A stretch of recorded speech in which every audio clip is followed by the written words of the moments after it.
இது என்ன காரணமா இருக்கலாம்? மேபி அது முன்னாடிலேருந்தே தோணிட்டே இருந்திருக்குமா? இல்ல அந்த லாஸ்ட் மினிட்ல எடுக்கிற ஒரு முடிவா அதெல்லாம்? இது போத் வேஸ் இருக்கலாம். ஸோ ரிப்பீட்டடா நிறைய பேருக்கு முன்னாடி இருந்திருக்கிறதுங்கிறது தான் நிறைய கேசஸ்ல இருக்கு. லாஸ்ட் மினிட்ல எனக்கு தோணி உடனே பண்றேன் அப்படிங்கிறது யூஸ்வலா இருக்காது. அது அந்த மாதிரி கேசஸ் ரொம்ப கம்மி. ஏன்னு பார்த்தீங்கன்னா எல்லாருக்குமே வந்துட்டு யாராவது நம்ம ஹெல்ப் பண்ண மாட்டாங்களா, எப்படியாவது இந்த சுச்சுவேஷன்லேயும் தப்பிக்க மாட்டோமா அப்படின்ற ஒரு ஏக்கம் இருக்கும். ஸோ யாருக்குமே நம்ம ஆசையில யாரும் அதை அட்டெம்ப்ட் எடுக்கிறது இல்லை. இந்த பெயின்லேருந்து எஸ்கேப் ஆகணுன்ற ஒரு எஸ்கேப் டோரா தான் பார்க்குறாங்க.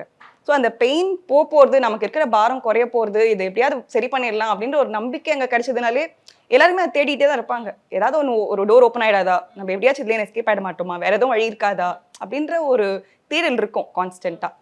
அதனால தான் பார்த்தீங்கன்னா நீங்கள் தாட்ஸ் இருக்கிறவங்க கிட்ட அதை பற்றி ஓப்பனாகவே கூட பேசலாம்னு சொல்லுவாங்க. சம்மர் வந்தாச்சு, எங்க கிட்ட விட்டுருங்க, நாங்க பாத்துக்கிறோம். GT Holidays, South India's #1 travel brand.